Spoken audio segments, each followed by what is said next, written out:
Greetings, everyone. Hope all of you are having an absolutely fantastic day. IGN has come out with a very interesting article about some new practices that the ESRB is planning to start.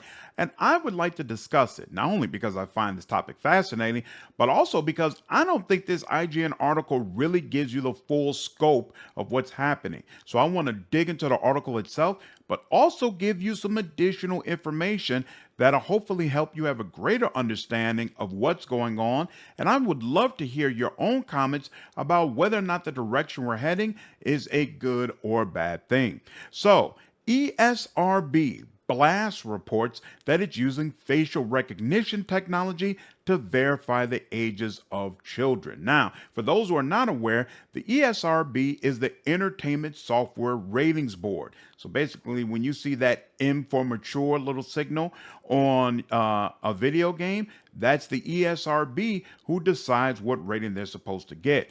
Yesterday, or rather July 24th, reports surfaced that the ESRB was partnering with a firm called Yoti, I assume that's how you pronounce it, a digital identity firm, to use facial estimation tech to check the ages of users. And when that report came out, there were some people erroneously reporting that they were going to use it on kids and trying to verify the ages of kids.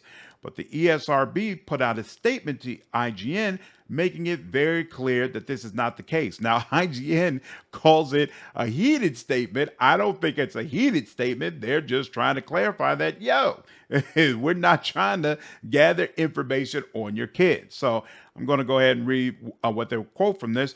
First and foremost, the application is not to authorize the use of this technology with children. Full stop. Nor does this software take and store selfies of users or attempt to confirm the identity of users. Furthermore, this application makes no mention of using age estimation to prevent children from purchasing and or downloading restrictively rated video games, nor do we intend to recommend it to use in that way. Instead, according to the ESRB, children attempting to sign up for a new service, such as a website or video game, will be asked to provide a parent or caregiver's email address. The parent may then be asked to consent to a scan of their face using a front-facing camera, which is then used to accurately estimate the parent's age. Now, I am sure any adult who is regularly carded or asked for their ID when they're trying to get cigarettes because they look young is reading that statement and is absolutely horrified by it. I've never heard of one of these types of age verifying systems that actually worked well. There are plenty of people who don't look their age, especially, just being honest, black folks. Black don't crack. Now, the ESRB did reiterate once again that this technology is not intended to collect data on users or children. Any images and data used for this process are never stored, used for AI training, used for marketing, or shared with anyone. Blah, blah, blah, blah, blah, et cetera, et cetera. I'll leave a link to the article down below so you can read the full statement if you choose. Now, the question becomes why? Why are they deciding to do this now? Why did they decide that now is the time when this needed to happen? And what I keep hearing people bring up over and over again is KOSA. Now, some of you might be asking, what is KOSA? Well, I'm glad you asked, ladies and gentlemen. I'm here to answer the question for you. KOSA is the Kids Online Safety Act. You'll see here that it says of 2022, but actually it failed in 2022, but Richard Blumenthal and Marsha Blackburn are going to bring it back again in 2023, and this time they have bipartisan support. Dick Durbin and other senators within the Democrats have decided to join with them in trying to get this bill passed. So, what is the problem that this bill is trying to address? Over the past decade, we have witnessed, and by the way, this is on the Blumenthal.senate.gov website. So this is the way they want to present this bill. So I'm going to present the way they want it, and the way they want you to think of it. And then I'll also give you the perspective of someone who's against it and weave in a little bit of my thoughts. But at the end, I'll give you my overall thoughts. All right. So what is the problem that this bill is trying to address? Over the past decade, we have witnessed a teenage mental health crisis in America, skyrocketing suicide rates, hospitalizations for self-harm, and depression among children and teens. This decade alone, suicide and hospital admissions for self-harm have doubled among younger teen girls. This is all facts, all right? Our kids are absolutely under attack. Why they're under attack is up for debate, but there's no question that there's a problem. Now, what is their solution? KOSA provides families with the tools, safeguards, and transparency they need to protect against threats to children's health and well-being online. The legislation would require social media platforms put the interest of children first by requiring platforms to make safety the default and to give kids and parents tools to help prevent the destructive impact of social media. And of course, it says social media, but anybody who's been playing video games for a while knows it comes up all the time in Congress that video games are terrible for children, that it's riding their minds, and that more needs to be done to safeguard children from video game related content. Now, when they say they're safeguarding your kids, how does that actually work? Well, what they're trying to do is essentially put in a bill that would cause companies like Facebook, TikTok, Instagram, YouTube, etc., to be criminally liable if they allow certain content to be, if they allow minors to be exposed to certain content, which then puts those companies in a position where they have to verify the age of anybody who's viewing content on that platform. Needless to say, this would be a massive change for these companies. Now, why is this a bipartisan bill? Why is it that both parties are working on this? Well, as you can already think of, there are people on the right and the left who have certain type of content that they would love to see completely taken off the internet. On the right side of the aisle, the Heritage Foundation has already directly made it clear if this bill went in, they would use it as an avenue to pull down a bunch of LGBTQ plus content down off the internet, or at least block it in a way where the vast majority of people who are under 18 would not be able to see those types of materials, right? And then on the left side of the aisle, you can look at somebody like Andrew Tate, who's been banned from a lot of platforms, who many people on the left see as someone who is destructive, someone who is brainwashing young men into having harmful ideas about women. They would love to be able to do something like this to say anybody under the age of 18, there's no way you can get access to his content or be exposed to his ideas. So that's part of the reason why there's this bipartisan collaboration to see this content come down.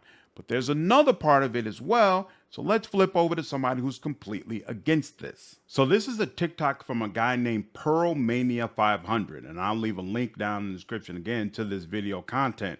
And I guess he does a lot of political related content.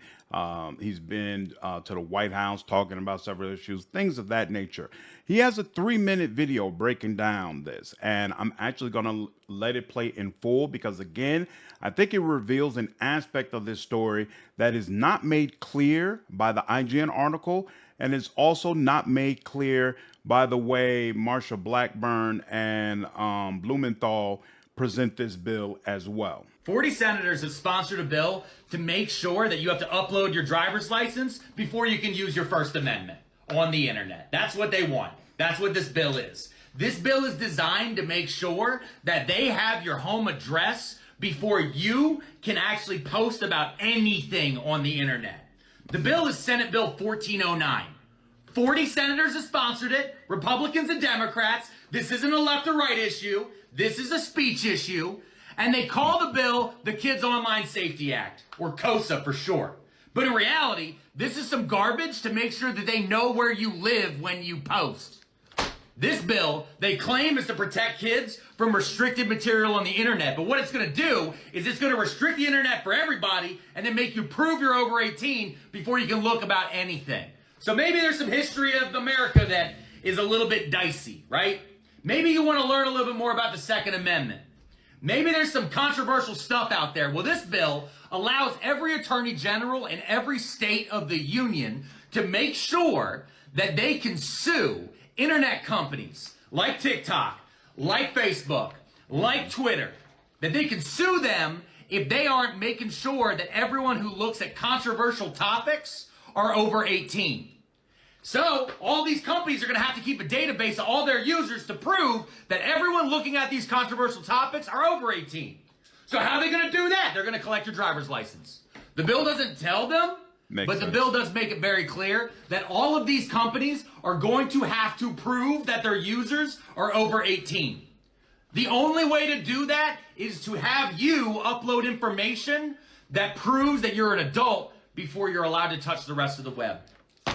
So if you want to make sure you have unrestricted internet, I'm not even talking about the spicy stuff. I'm talking about if you wanted to go and find out gun safety information, if you wanted to find out maybe medication information, if you wanted to go find out some history that they don't want to teach you in schools, this bill will allow attorney generals to sue all of these companies under the guise of protecting kids. Senate Bill 1409. And it is bipartisan. My senator, Senator Bob Casey, a Democrat here in Pennsylvania, is co-sponsoring this bill with Lindsey Graham and Marsha Blackburn and Dick Durbin. It's all over the place, people. They're all out to make sure that they can trace your shitty posts on Twitter and on Facebook back down to your home address. And they're doing it claiming they're protecting the kids. So call your senators. Does not matter where you live. Call your fucking senator and say, I do not want Senate Bill 1409 to ever be touched or passed. Pretty passionate guy, right? All right. So now that you've gotten a general idea of the situation, heard both sides of the story, my thoughts. So on the one hand, I'll be honest with you, I'm kind of torn on this. On the one hand, this bill, I can see how it would be very bad for me, right? I certainly don't want to be put in a position where the government decides what I can and cannot see on the internet. If we're in a situation where all of these big IT companies were suddenly put in a position where they have to verify the ages of everyone who views their content, obviously that could be bad for me, not only from the standpoint of wanting to access their content, but also as a content creator. You know, if YouTube all of a sudden can't make or can't have kids related content on their platform, that's a huge loss of their revenue. And that would almost certainly have a huge impact on the revenue that they would provide to other content creators. And obviously I'm a YouTube content creator, so this would negatively impact me. Not to mention just the idea of the government feeling like they could do this kind of power grab, right? Where they could just scoop up all your information just because you want to do something that people have been able to do on their own without government intervention since the internet was born. So all of that from that standpoint is terrible, right? And it makes me feel like I should be against this bill, but I gotta be honest with you. There's a part of me in the back of my head that keeps saying, would the world be a better place if every time you posted something on the internet or did something on the internet, you knew there was a reasonable chance that the people on the receiving end of your comments or in what you were doing could find out your name and your address? That's what I keep thinking about. And I'm going to be honest with you. My answer is yes. My answer is yes. The world would be a better place. I think we can kind of all agree the internet has become a breeding ground for people who say and do the most despicable shit that they would never do if they actually had to look in your face or if they realized they would ever meet you. It's this breeding ground for cowardly people to feel like they can do whatever they want. And I think in a lot of ways, it's destroying the country and destroying the planet. And to be able to see a complete turnaround on that where, you know what? These people, folks got to be willing to stand on the things that they say, be willing to stand on the things that they do, and not feel like they can throw stones and then hide their hand. I think it's better. I absolutely think it's better. And I understand the point, the concept of, hey, how does this impact people who do things that the government doesn't like, who are trying to make a stance against the government, right? Or who are just doing things in general that fly in the face of those people who are in power. But I'm sorry, I can only speak from my experience, my perspective. I come from the perspective of a black man. And I understand as a black man that there's centuries of history in this country which show if you try to stand up and really truly help the black community and really truly try to help black people, the government finds a way to get rid of you. Like, they didn't need a law to record Martin Luther King's conversations. They didn't need a law to help the Nation of Islam and get Malcolm X assassinated. They didn't need any sort of laws or anything specific to happen to start jailing black men at higher rates than everybody else. They just did it because they wanted to. So to me, this bill, as far as like people who want to take a stance against the government, it doesn't help or harm. It does nothing, because at the end of the day, the government does whatever they want to you. Like, I'm sorry, I know some people hate to hear that. It sounds very submissive and defeatist, but I feel like I'm speaking for reality. This is what I've seen for centuries. I know what happens. I know how this goes down. So when I look at what this bill would potentially do, to me, it's like, if the government decides I'm a problem, they'll deal with me whether this bill is in place or not. So it's hard for me to get wrapped up into it. And again, I seriously feel like the ability of people to just be absolute degenerates in an anonymous way, and in a way that oftentimes has a direct impact on other people, huge problem. Huge problem. And we've got to find a way to protect the kids. And I'm not talking about the LGBTQ shit. Like, if my daughter's school texts me and says, hey, we're going to be talking about Pride, I don't care. But we can see across the country, these kids are being brainwashed. They're being radicalized. They are being abused. And a lot of it is because there are no adults around to help protect them from what they're being exposed to, or put the messages that they're being exposed to in the proper context. So I feel like something has to be done. Anyway, I feel like I've been going on long enough about this, but I thought this was interesting. I feel like I haven't heard people talking about this, so thought it might be something that some of you have not been exposed to yet. Leave your comments down below, or your thoughts if you have any, and I'll see you all in the next video. Take care.